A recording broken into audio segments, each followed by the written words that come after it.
You ready? We are live and up and running. We're in the mix. It's another live show with ComicGains. It must be Tuesday. It must be straight up comics. Straight up comics in the house. And if you don't know who we are ComicGains. And if you're new to the show, I'm Adam. I'm Zach, and this is Princess Royal Hands, looking very lovely today, just like you do in the Princess Wave. You do it too. Bow down, respect, and of course, there's the Coco Dog. Oh, Coco's got her winter jacket on. It is starting to get really cold out. Mm-hmm. It is the middle of winter. By my car's thermostat, it said it was 38 degrees. It's not that cold. When we're out about. It's pretty cold. It should be down to like 32. Well, this is about 10 o'clock. 10 a.m.? Yeah, 10 a.m. 10 a.m. All right, guys. Today is Tuesday, and we have an exciting show for you today. We've got a review show. So our new Straight Up Comics is a review of comics from the prior week. So we're going to talk about the books that came out last Wednesday. I'm going to give you will be spoilers, so there will be a review on each of these books. Tell you how we felt about them. And then there is BS time with Zach this week, which I think he has a special surprise for you. Oh, yes. You should be really surprised. Something locally surprised. Oh, local beer? Maybe. I don't know where it's made. And Princess has her picks for the upcoming week. Next week, I believe, is super, super light. So, yeah, should be a pretty easy reading week for the upcoming one. But before we get into any of that, we need to sample the local tasty beverage. I think this, it is now. It's either local or, I think it might be Oregon. This might be Oregon. It's pretty close. This is a hard iced tea, Voodoo Ranger, hard charge, tea, lemon. It does contain That's like alcohol. Way too many titles. The hard charge? It said the hard charge. You're about to get the hard charge. Because you don't really want the soft charge. It's not worth it. It's not worth it. You gotta pay extra for that. Yeah. If you don't know what it is. You can't afford it. That is true. That is true. That's really refreshing. Is it good? It's really refreshing. Hits the right spot. Oh, yeah. You know what else hits the right spot? Hanging out with us on Whatnot. Almost every weekend. I believe Princess is on again this weekend. You doing a 4 o'clock show? 4 p.m. Pacific Standard Times. Probably the hottest polls in the game. I've never seen so many people lining up to get polls, but make sure you're there. They're amazing deals. Dollar starts.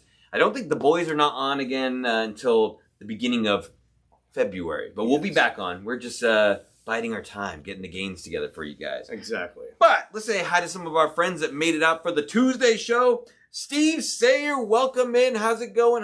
Happy new comic book day. Nut Tech, knowing this is the cool place to be as always. Thank you, sir. Michael Bang, hello, gainers, and welcome in. We got Zero in the house. How's it going? Good evening. Oh, I have a few issues. How's it going? Smash that like button. Thank you. Oh, you're down in Australia this week? Oh, maybe? Very cool. We'll have to see. The real James Willie is here, not the fake home. James Willie. Phil, welcome in, Phil. Good to see you as always. Han Solo in the house, shooting first as always. V-Rob. Good to see you, V-Rob. He's also another seller on Whatnot as well. And, yeah. Got some more people be trickling in to check out the stuff. So, yeah, as you guys know, we've switched up our show a little bit. We start on Tuesdays, and we review the books from the last week. Any important news before we get started, Zach? They just finished off Creature Commandos. And, yeah, that was pretty solid. I mean, I was kind of asleep during some of it, but wow, it ends pretty great. I thought it had a good ending. Yeah, a little bit finite. Yeah, kinda. Maybe there's room for another season, but I'd almost be okay with having like a live action next. There was something else. There was a second season that just recently came out today. I have to think about it for a little while. We'll get back to it. Okay. Second season needs a little more drag. I can't think of anything major comic book news wise that's starting soon. But I did read somewhere and I was telling the guys. The next season of Strange Academy is going to be Doom Academy. So we'll have to talk more about that when it comes out. But Not going to be written by Scotty Young. I'm a little sad about that, but you never know. Someone could step up to the plate and put up a good story. Speaking of stepping up to the plate, One Shot. What's up, nerd? How's it going?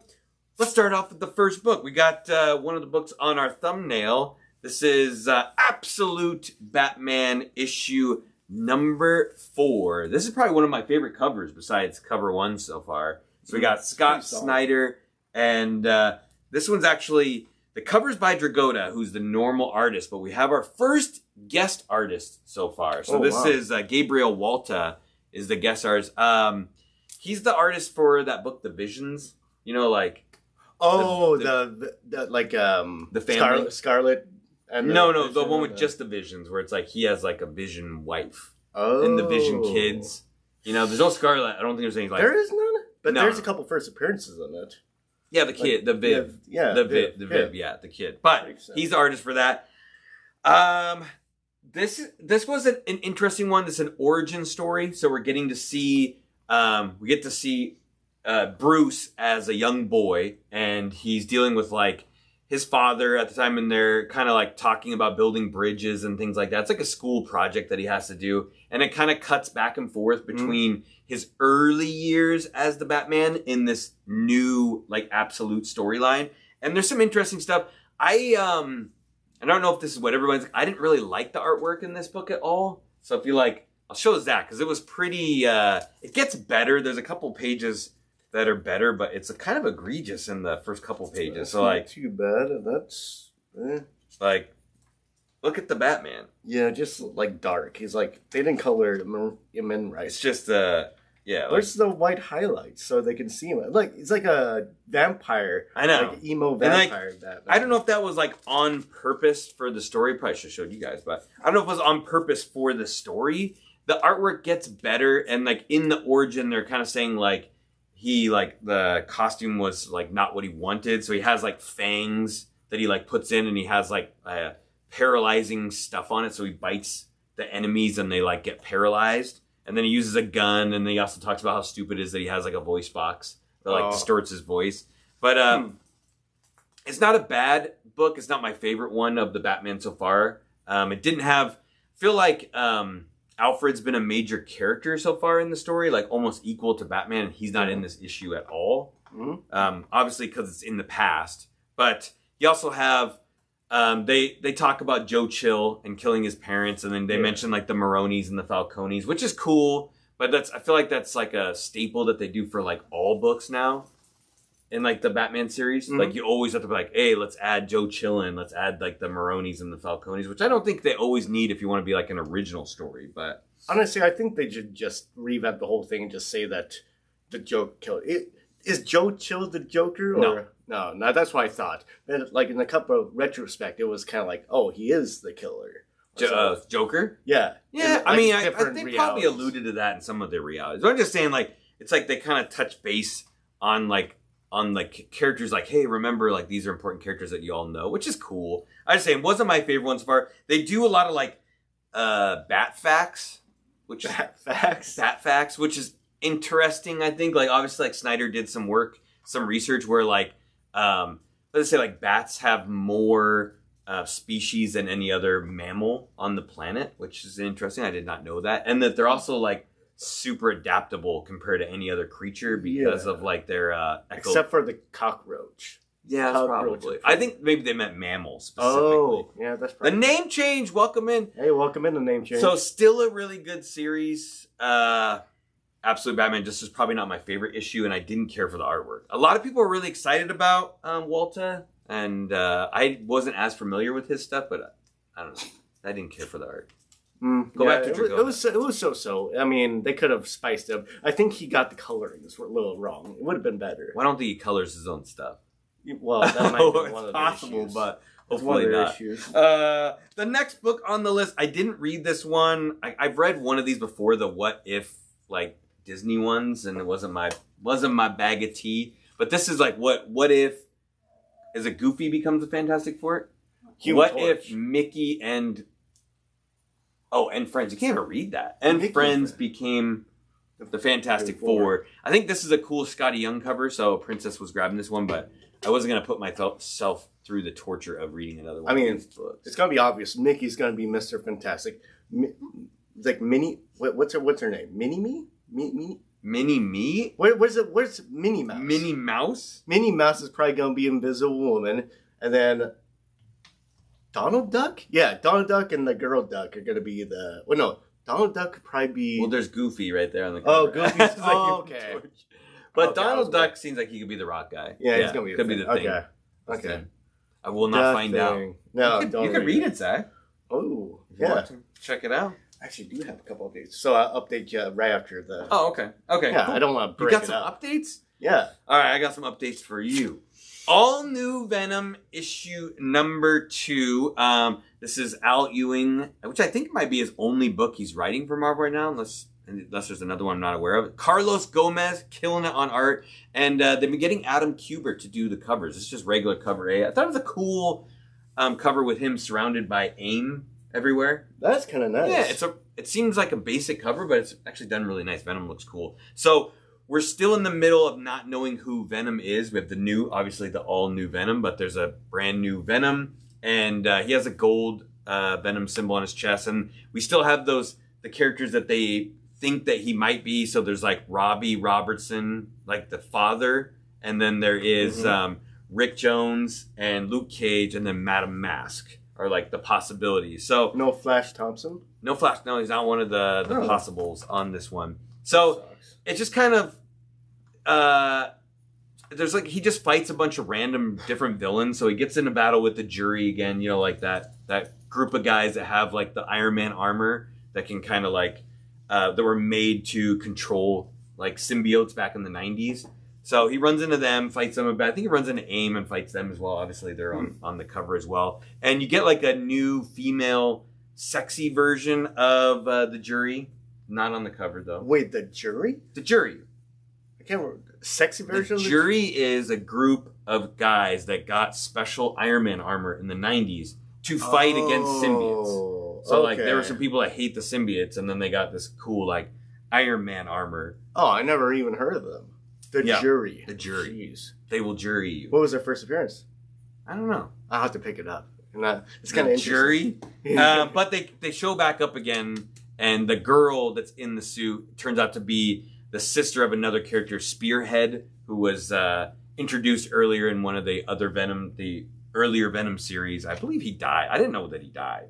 But then they cut back over, and you get some more of Dylan with Paul and MJ. Dylan's living with Paul and MJ, and he's still really concerned about who Venom is because he wants his symbiote back, and he's being really rude to Paul and MJ. They're kind of like, "Hey, dinner's ready," and he's kind of just being like, just rude to them and mean. And at the end of the book, I don't know why it came up out of nowhere, but they say when they're like fighting Venom, there's like some villains are fighting him. They're like, "Oh, it's not Luke Cage." Like they like got revealed to who it is. It's like they shoot like this bullet and it like goes through Venom's head and it goes poof, like blows up. And then for some reason they're like, "Oh, it's not Luke Cage." And I'm like, I don't know how they would know that, but apparently they scratched one of the names off the list.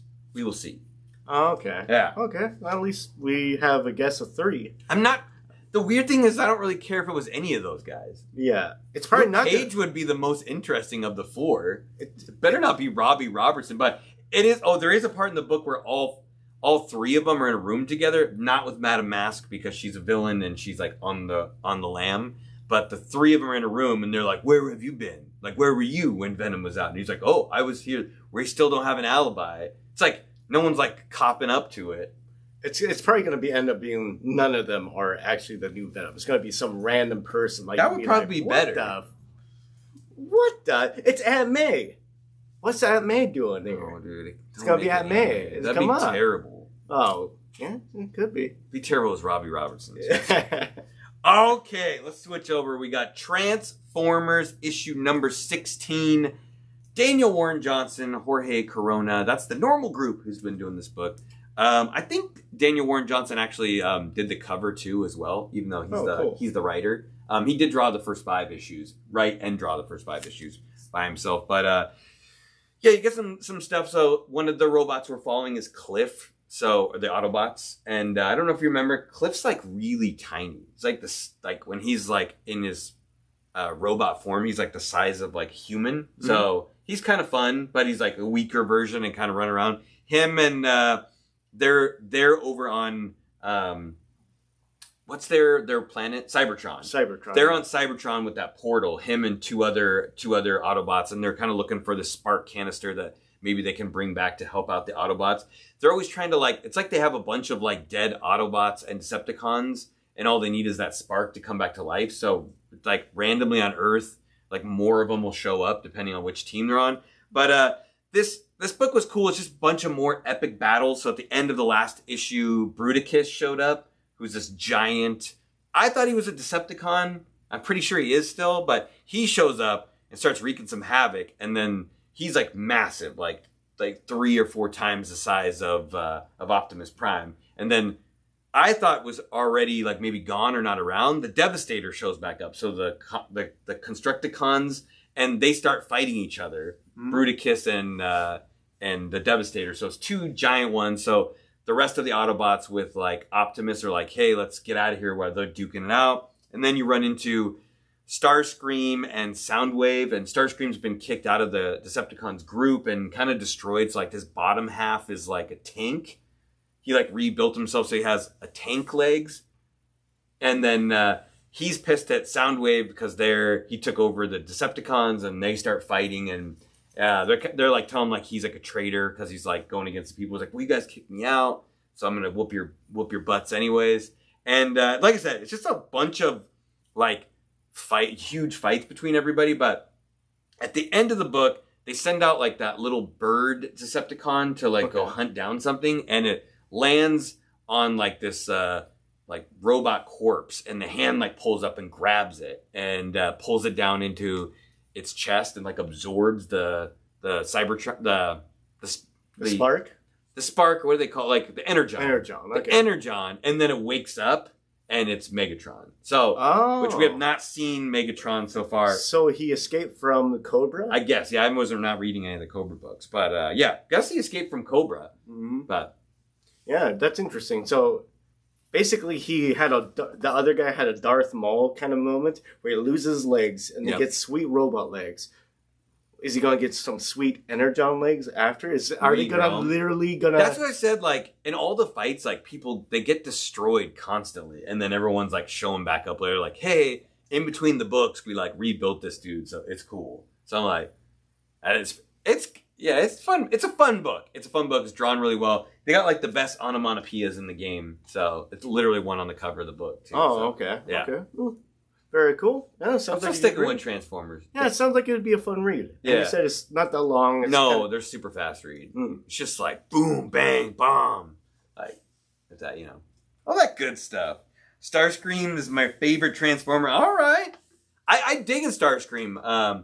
Like, I like that he's, like, you got this good backstory of him where you could see where he got turned by Megatron when he was younger. So he may...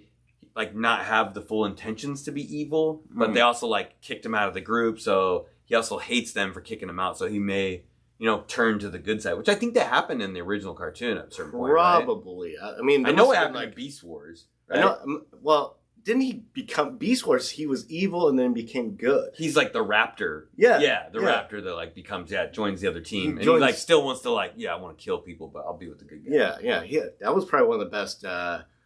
Designs for the Transformers that I've seen in a while. It's like the original toys. Yeah. Both versions. Like, man, that was cool. He's probably the coolest one to get out of all of them.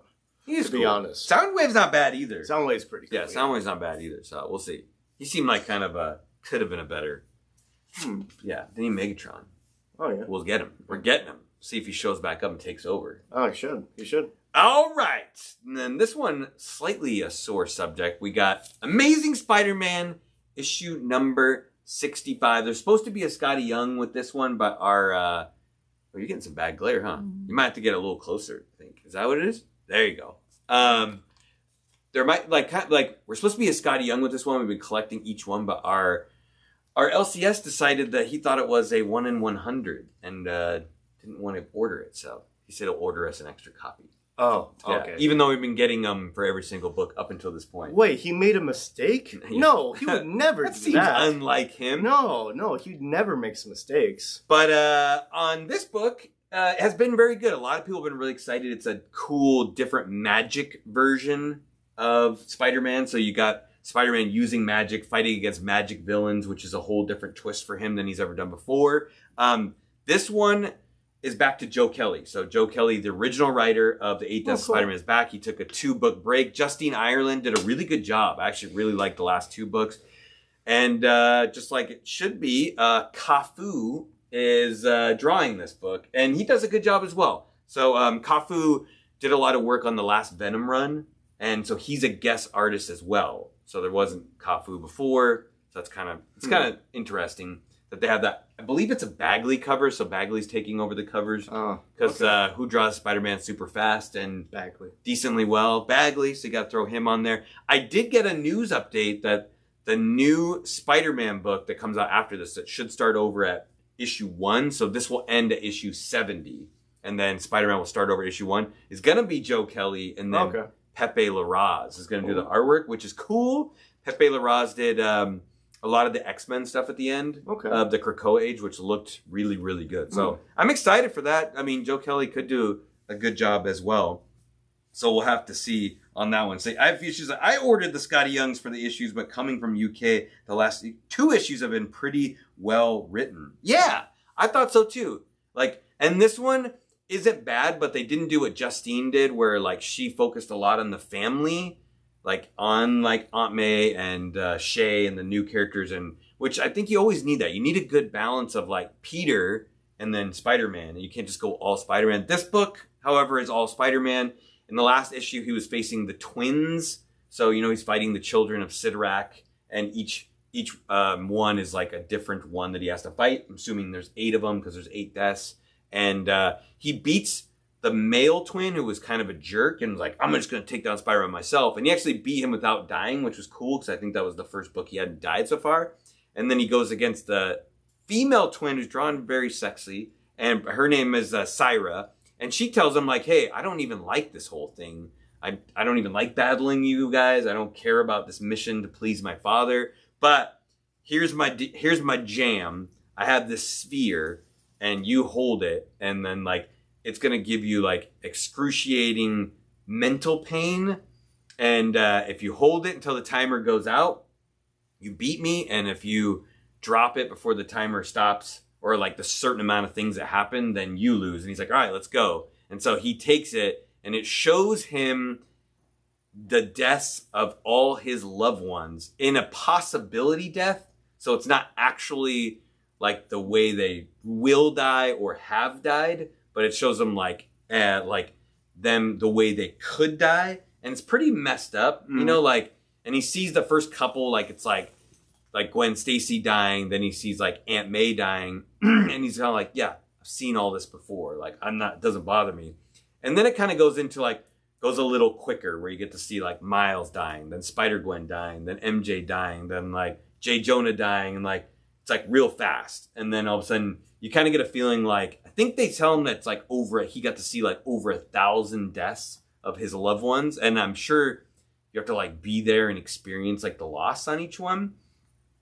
And the weird thing, and I'm not sure where this happened in Marvel Comics, but somehow Coulson, from the MCU, Agent Coulson is somehow connected to Death now. So Coulson shows up and kind of helps ferry the death or whatever, the people that have died to the afterlife. Okay. In the thing, so sort of interesting. He's kind of talking to Peter as they're dying too. Mm-hmm. And strangely enough, the next issue comes out as 65 Point Death. After this one, I think comes out next week or the week after that, which is kind of about Coulson becoming Death or something like that. More like an assistant of Death, I'm sure. I'm not sure he's actually Death, but he's helping facilitate the death. It's kind of weird to add in that character as a Death character. Yeah, I think so. That's what I thought too. Might be good, and they're making a specific issue for it, so it's...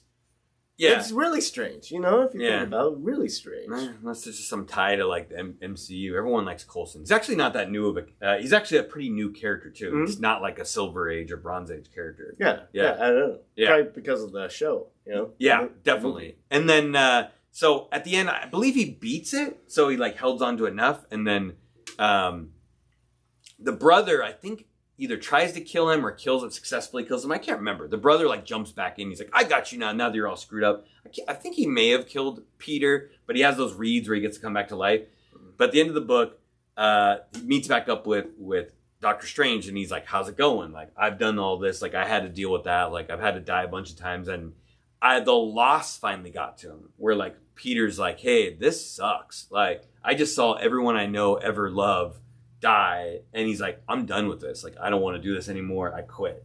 You know, typical Peter. Yeah. So he's like, I'm out. And then that's where like the book kind of leaves off. Like, the whole thing's like meaningless.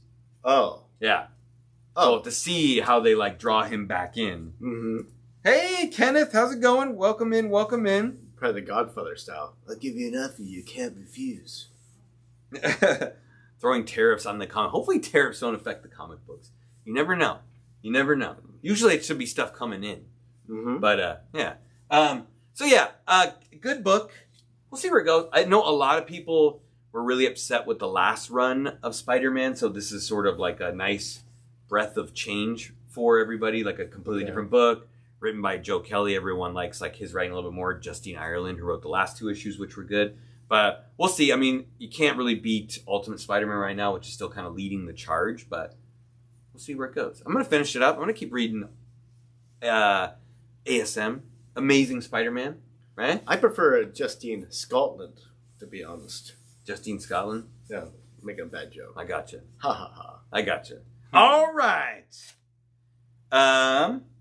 Yeah, we had actually, I was going to say too, the Batman book, Batman issue 4 was the #1 selling book of the week last week. So it was the #1 book. So they, according to Bleeding Cool, they put out like their stats. So they like poll so many shops to see what the selling was. So Absolute Batman issue number 4 was the #1 selling comic of last week. And you know what the second best selling comic was? Absolute Superman? No, it was not. They only do one each week. That is only one each week. But it was Magic.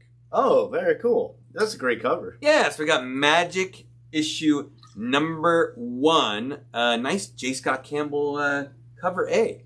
Cool book. J. Scott Campbell does issue #2 as well. Okay, cool. So this book is written by Ashley Allen, and Jermaine Peralta does the artwork. So I did a little digging on Ashley Allen because I wanted to see like what else she's written, and she's not written very many books that Key Collector credits her for. So the first book she ever wrote was the Magic one-shot for Blood Hunt, which was actually pretty good. So she doesn't have very many books under her belt, and so far they're all written about magic. So I don't know, she must really like the character Magic, and she seems to want to like explain, you know, about her and her background. So she does a good job for if you're reading this book and you don't know who Magic is or how she got her powers or whatnot. I mean, she is a mutant, but she does have like the demon sword, and she gains some extra powers from like Limbo. So she explains that. Well, she's on the Alaskan X-Men team with Cyclops. So the book takes place in Alaska, and she starts out with her team, but then leaves them because of like a kidnapping that they see on the news. So the kidnapping is in Alaska, but she's able to teleport. So she just teleports and goes to where the problem is. So she's completely void of the rest of the X-Men, Alaskan X-Men team, and it's just by herself. She's like, oh, mutant's gone missing. I'm going to go check this out. And during this time, they give you a good backstory of like when she's a kid and she like falls into limbo and she has to like live there for a while, and she loses her adolescent when she comes out. She's like a teenager and she has the soul sword, and she has the moniker like the Dark Child. Mm-hmm. And the Dark Child is actually almost like another entity, like this evil entity of her. Yeah, she's supposed to be like the Antichrist, almost like. I guess, yeah. Or at least that's what they're trying to do. For them. She was the ruler of Limbo for a certain amount of time after that. And it's actually a cool story if you guys ever get a chance to read that, because they have the Magic miniseries that came out, which explains her entire experience in Limbo, which is almost like an acid trip if you read it. I read it, and it's good but kind of hard to follow because it's so trippy. Because there's like other characters that are down there, like Storm and Nightcrawler, but that they're not real. Kind of real. I'm not like they're there and they've been there for years too, and they're all like distorted, but they're not like the real character she knows. But if you read the X-Men books, the Uncanny X-Men, she falls in that hole and then pops back out, and you're like, don't know. She's like falls in, then comes out as a full-grown teenager, and you don't get any like context of what happened to her. So the magic one-shot actually, or the magic miniseries actually comes back and tells you what happened, which I think is a cool way of like doing, like writing a story, of like explaining it in more in depth. But Ashley Allen, in my opinion, must be a big fan of Supernatural, because this book has some big Supernatural vibes to it. So in this story, when she goes to investigate the kidnapping of this mutant, she learns that these demons are kidnapping mutants and doing something with them to break these seals. So there's a demon by the name of Liminal that they want to release, and they need to break 5 seals in order to release Liminal. And she encounters like a lesser demon who's trying to help break the seals, and he looks cool. He's got like a big, he kind of looks like Cad Bane from Star Wars. He has this like big hat, and he happens to be carrying a weapon that resembles the Colt. And he's like shooting it at them. And she's apparently pretty bulletproof, because he shoots the crap out of her with this gun, and she gets all bloody, but she doesn't seem to stop her at all. So she's pretty powerful. And in this whole mix, she runs into like a grandma who has a diary, who's kind of like been keeping the demons at bay and protecting the seals. And it turns out that her grandson, Colin Isaac, who's a new character they're introducing, is the next person in line to help protect from the seals being broken, and he needs the diary. Oh my the God. Diary to my father. Yeah, his grandmother's diary like read how to protect the seals from being broken. And in the final battle of this book between that lesser demon, the grandmother dies, and Magic is now teamed up with this Colin Isaac character to help protect the seals. So it's the artwork's really good inside. Artwork looks amazing, and the writing's pretty good. We'll see for a new writer. So probably not as good as the cover, but you know the artwork's good inside. She looks good. Yeah, Jermaine Peralta did a good job. It holds the book down real well. So yeah, fantastic stuff.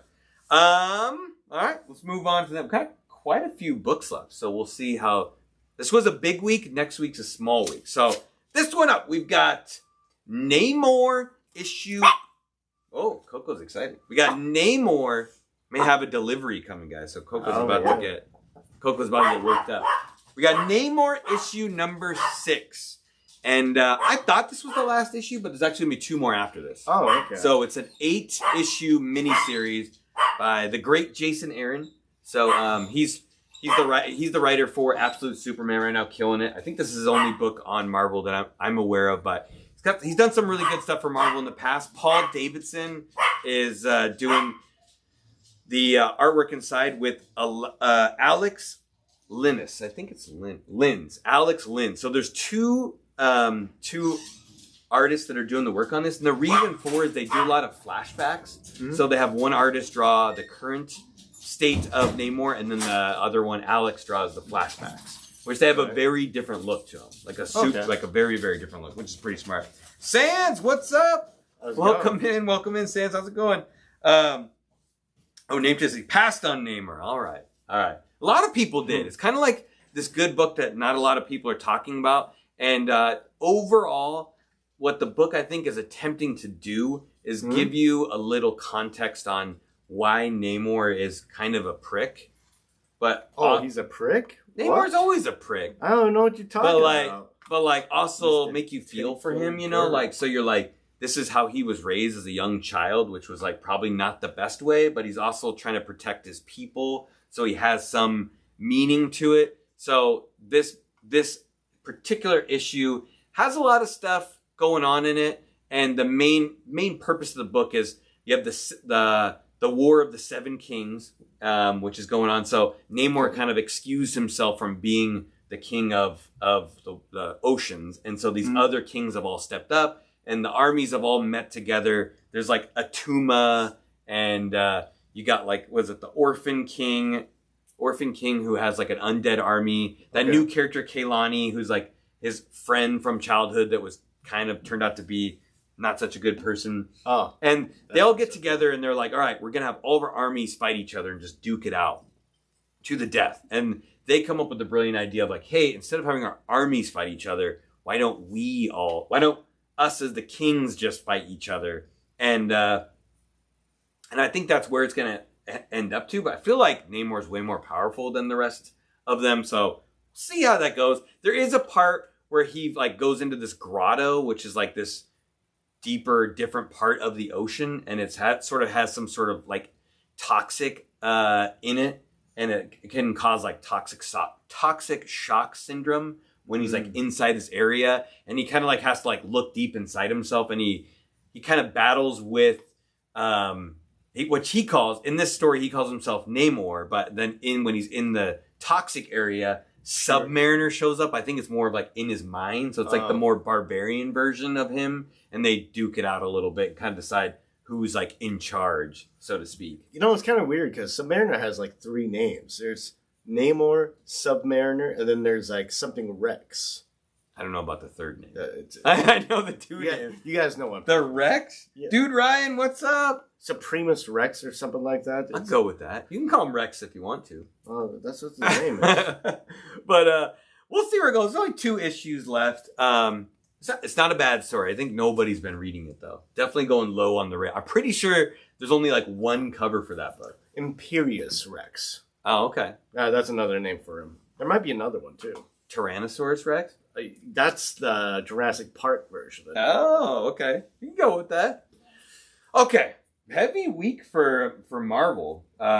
We've got Ultimate Black Panther issue number 12, guys. Brian Hill and Stefano Caselli is back. I'm so happy. The regular artist is back on the book. He's been kind of like back and forth between like another artist, but he's the better one. He's the best one. This book kind of did a very similar thing to one of the other issues. Remember where like Black Panther goes and he battles like Khonshu and just tears him apart. Mm-hmm. You're like, whoa, he just killed him. I can't believe that happened. They did it again immediately in this book. I fell for it again. It was a dream. Again? Yes, yeah. Where he gets like a vision and he goes in and he like fights Khonshu and he rips his head off. It's awesome. And he's like, here is your Queen Furiosa. Here's your Queen Furiosa. Yeah, and I'm like, oh man, it's awesome. But nope. Yeah, and he gets himself there leading up towards the battle. This issue was good. It's super quick, and he ends up doing this battle with him, and Khonshu's like, all right, we're gonna duke it out and see who takes over control of Africa. And you kind of see them, and they're both looking big and in presence, and it seems like it could be a fair fight. But that Imala matron, like the spiritual leader for them. Oh, she's like the one that's the group of something of like doom, the older people that are like, yeah, my vision says like you're gonna win, so don't even worry about it. Yeah. So when he dukes it out with him, Black Panther like kicks his butt, does beat him real good, and it looks like he's about to kill him, and then Inan, the Sorcerer Supreme, shows up right at the end and stops him. Wait, what? Yeah, there's like something to do with like the vibranium. I think it has to do with like his wound or whatever, but I think there's going to be somewhere where like he ends up beating him and takes over the rest of like Africa. I'm not sure if like Black Panther's even going to end up being like the good guy at the end. Like I was saying, there's some weird feelings towards it. But yeah, he almost seems like he's like super pretentious in some aspects. Like it's like even I couldn't figure it out. No one else can. Like, wait, what's going on? You're the king of Wakanda, but you're not like God. True. But yeah. He might be considering himself a god. I don't know. So far, the Maker's been God the whole time, and he's not there. So now these other people have the opportunity to like take over and do different things. I really like this issue. It was really fast, but just a nice, quick battle. We've been wanting to see this between him and Khonshu. There's a cool dream scene where he rips his head off in the beginning. So that was fun. Oh, that sounds cool. Yeah, it's a good book. I know a lot of people online are what is that? Like another word for judging the books, the Ultimate series as being a little slow, all of them together, which I can kind of agree with that. There's almost hasn't been a story arc completed or finished so far, which is a little strange. Comics usually do a 5-issue story arc for the most part, unless it's like told ahead of time. And all 3 of them so far have been definitely more than 12-issue story arc. Nothing has been finalized in any of the books so far. So SpiderMan might be the closest one with being able to like switch over to the Sinister Six series, but it's nice. It's not been bad for me. I'm not upset about it all, but a lot of people I think have been disappointed with how slow the books have been going. So I don't mind some good character building. Yeah, I think they're doing a good job with it. In the original Ultimate series, like there was some definite arcs in those for sure, but I think some of them were longer than they were,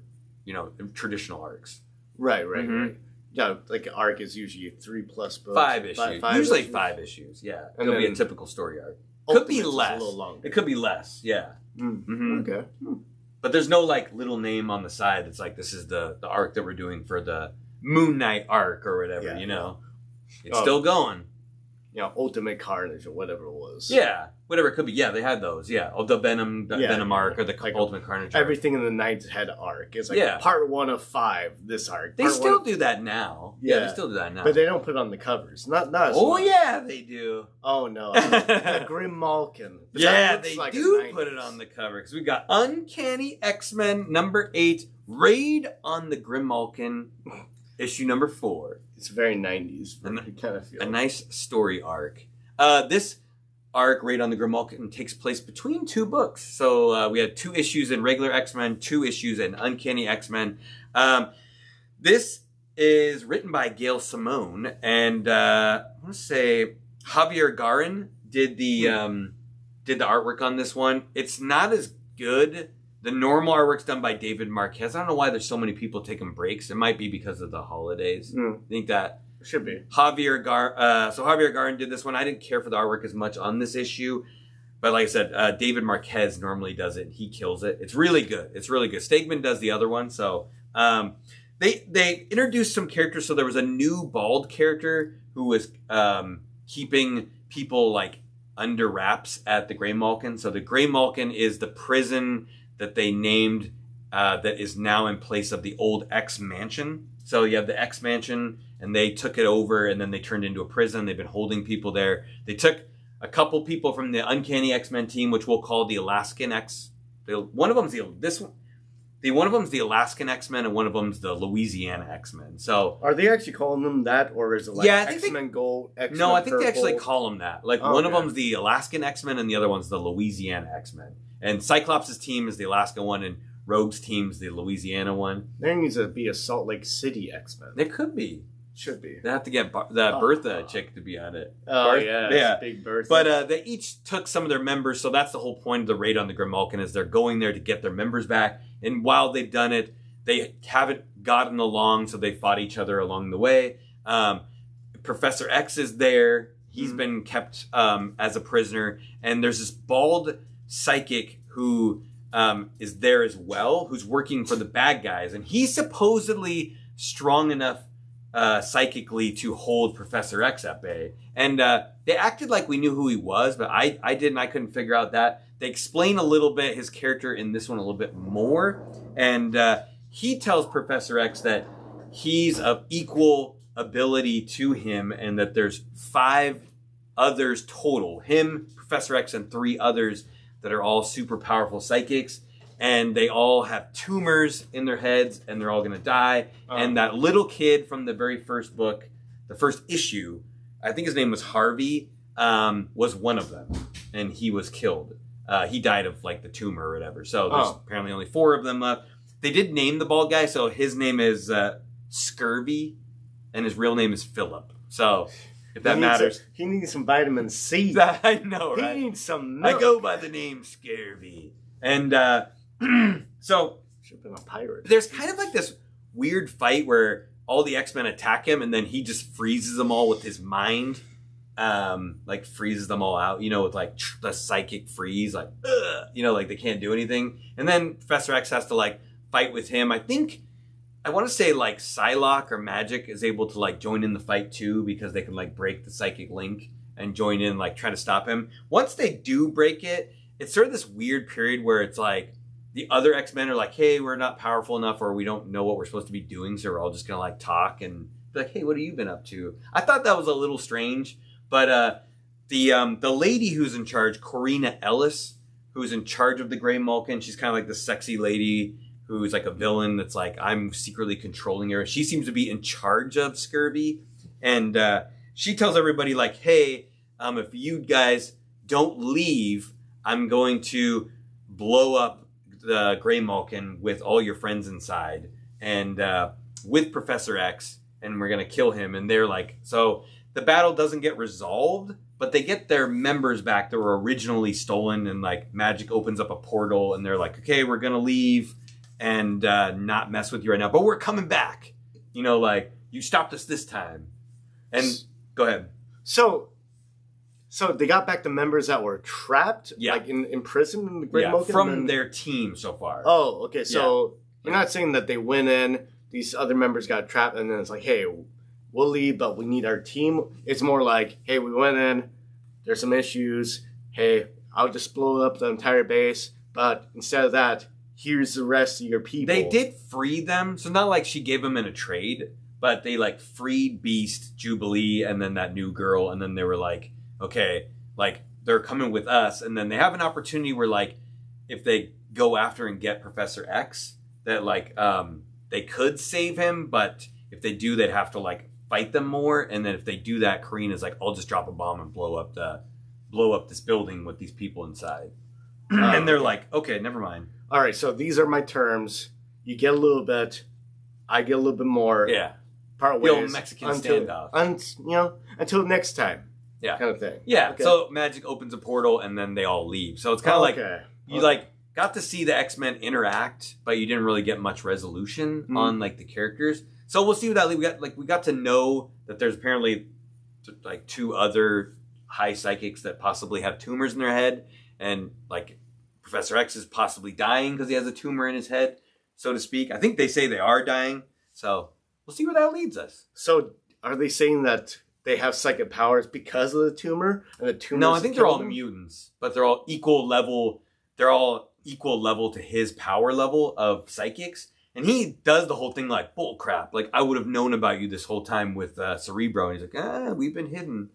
And I'm like, I don't know, I guess so. All right, but so if you're a high level psychic, you're probably gonna get a tumor. And we'll just them 5.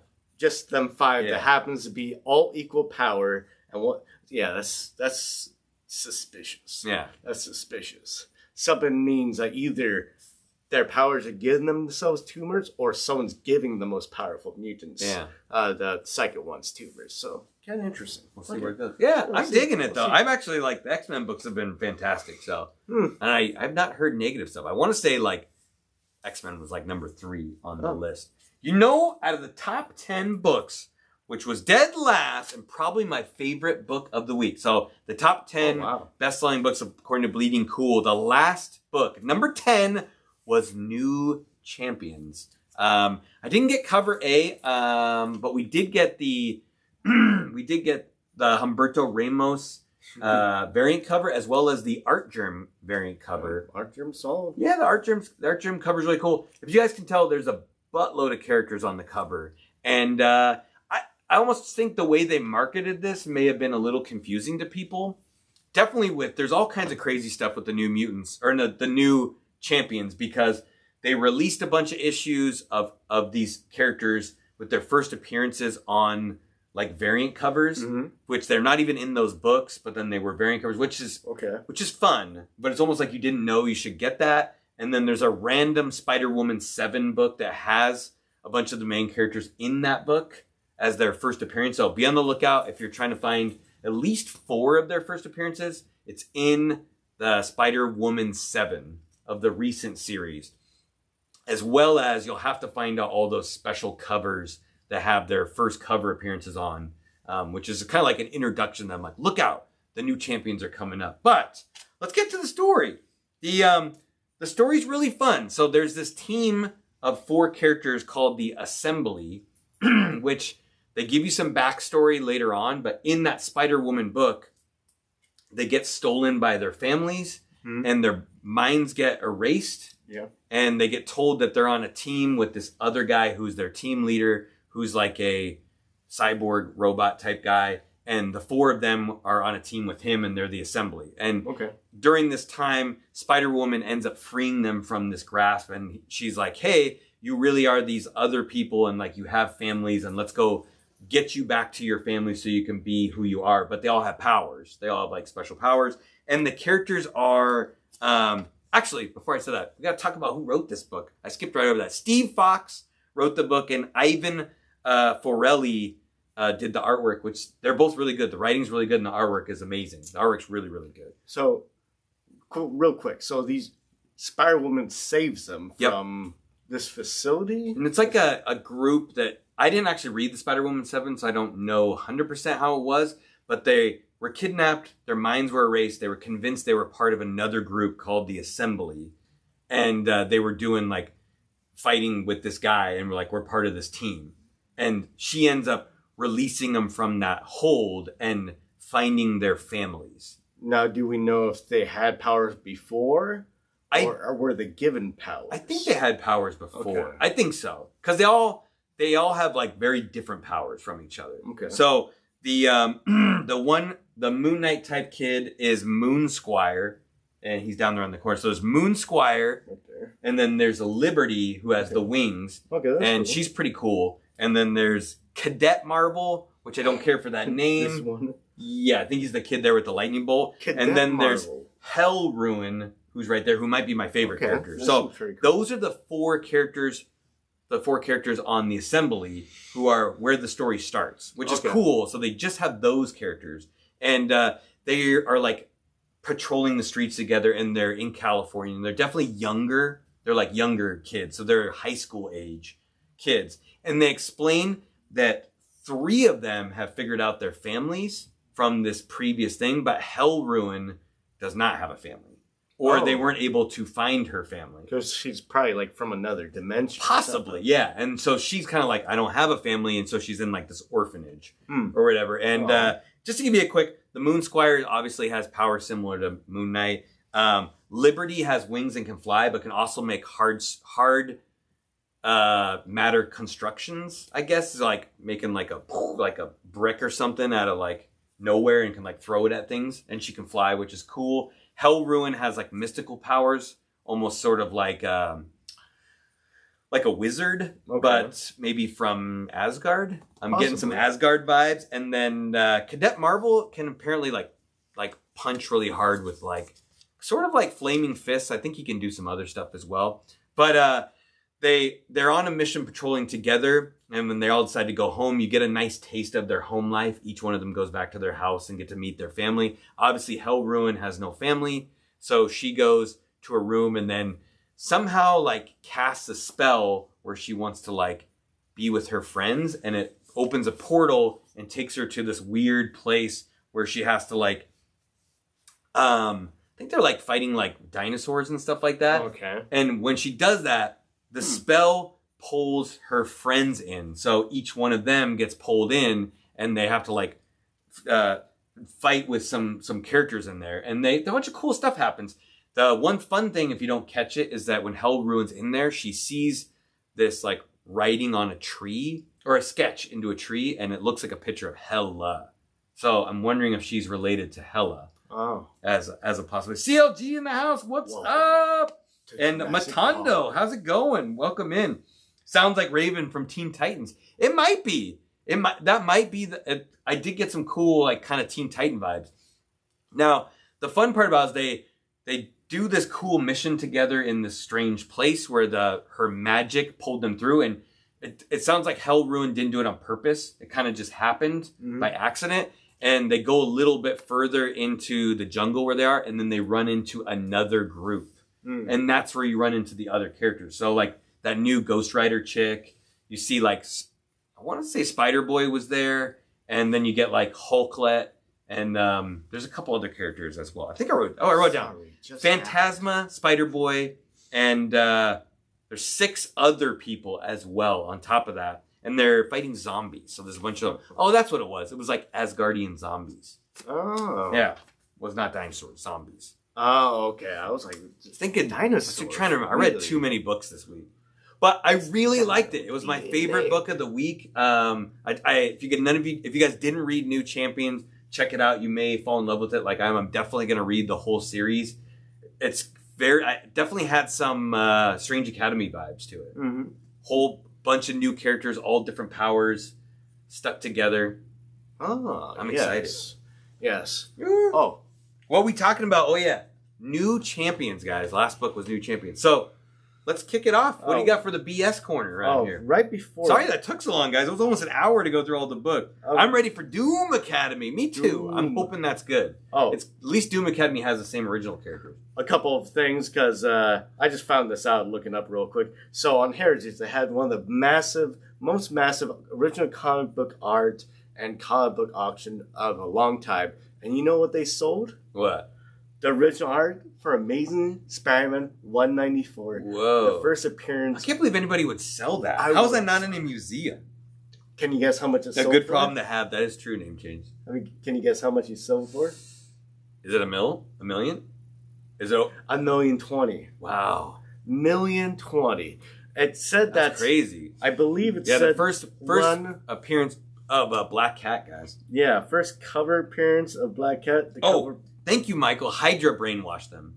The Assembly. Thank you, Michael. So, I need to pick up that Spider-Woman 7 book. So if I'm looking at it correctly, I think they did a total of like $10 million. So that one piece sold for about 10% of the whole thing. That's crazy. So that was a pretty big mover. And Diamond Comic Book Distributing Company filed Chapter 11 bankruptcy. Whoa. So they'll probably still be back, but they need to revamp everything. So I think someone said that earlier. I think Name Change said that too. Kind of insane, because it doesn't really take that much to succeed. I think once you get everything, they've been around for a long time. They're like the only distributor, right? Unless Penguin does a little bit. They do Penguin, and there's one other one. Is there a third one now? It was only Diamond for a while. Yeah, Princess would know. I can't remember what it's called. She just can't tell us. Penguin, and then there's something...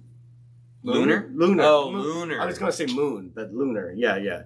It doesn't... Once you get everything established, it shouldn't be... I think it's better if there's more. There's better, yeah. Like when the 90s, when I went to 1 and everything got really crappy, that's when it was just Diamond. I will say Diamond kind of...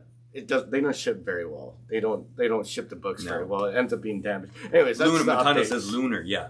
Lunar. All right. So, I know we had, the BS corner, you wanted to open some mystery box. Yeah. We're just going to do 2 Comic Dom mystery boxes. They've been sitting in our corner. December and January? I believe so. December. Yeah, so if you guys don't know, we always open the Comic Tom mystery mail call on our show. It's a $40 mystery box. There's some friends of ours. They actually live down the street really close to us as well. But it's a good box. You get some good exclusive. You have chances to win prizes. But the value always seems to be there on these. And you can do a subscription if you'd like, or you can buy them one at a time. There is, I believe, the way they have their big slab giveaway too is through the mystery box as well. I think you can sign up on their show as well. That's funny. Yeah, let's see. All right. I have no idea what's in these ones, so. I won't say what month they are because it would be hard to say. Might get lucky and tells me, but first book is Venom number 29. It's it doesn't say who did it, but it almost looks like a John Jang. Ooh. I don't know for sure, but it looks pretty nice.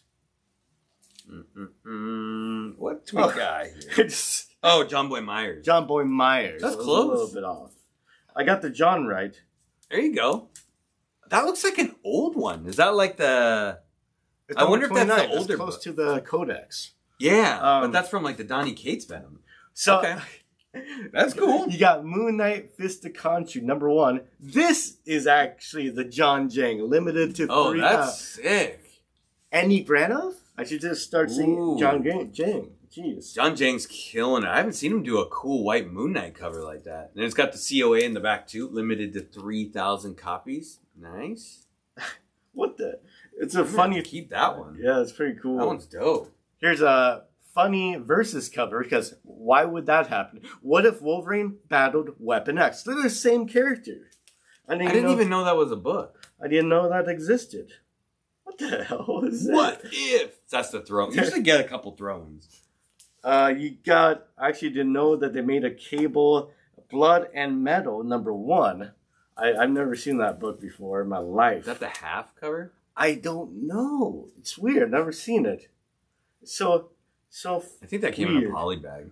We got a fat rogue right here. Is Xerxes Comic News. This is a bonus. You got... oh, no, that's the Darskys. The Darsky. I've heard that was hard to find. So he has a newsletter he puts out. And I guess it's really hard to find that book. Like, Chip Zdarsky. You met Chip. He has his own comic newsletter. That's funny. He probably drew that. Oh my gosh. Okay, we got probably one of those prints. It's a print. I can't remember what his name is. Johnny Dujardin? Johnny Dujardin. Yes, Johnny Dujardin. We got... now we're on the second box. So was there only one exclusive in that one? Okay. Yes. I think that other one is an old exclusive, the John Boy Meyer, so maybe they didn't have as many exclusives out. Usually you get 2 new exclusives, but hey. Jack's next tattoo? Maximum Effort. This is a tattoo print. Davis Ryder from 2022, so a little older. We got... Apparently they like to add a lot of bonuses now. Okay. We got Falling in Love on the Path to Hell. #2. I might need to get #1 so I can actually read it. I feel like Princess had that book. They had a handwrite bonus on the back of it. That must have taken them a long time. Who did this one? Is this a Sal Buscema cover? Okay. We got Spectacular Spider-Man 148. It's a grave cover. It's like Marvel Zombies, basically. I like that. Newsstand. It's a newsie. That's cool. Ooh.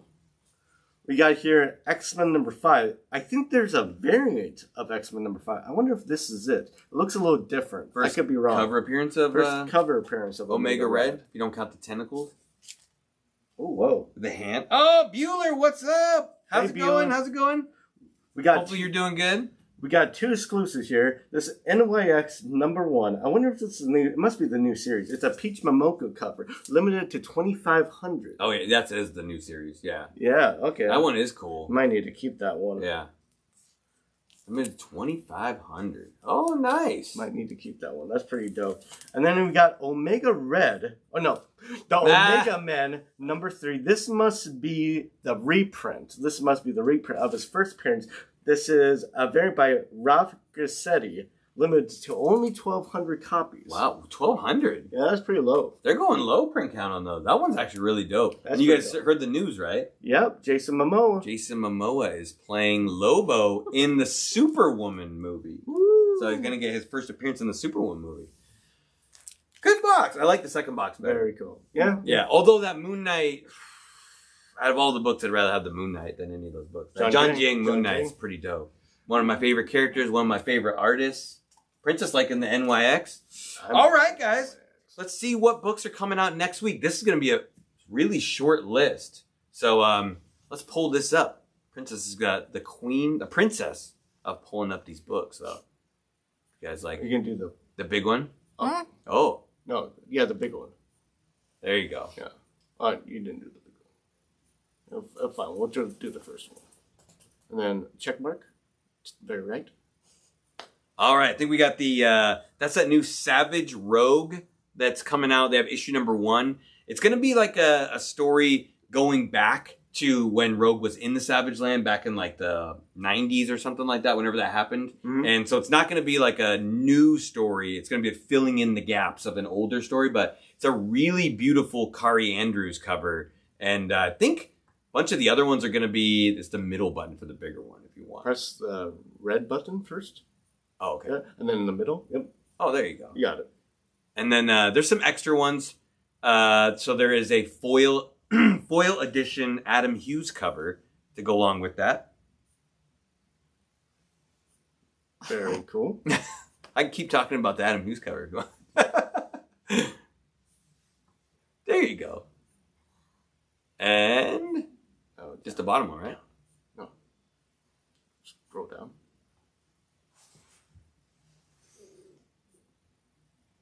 Oh. I loaded them. That's cool. Wow. I loaded them.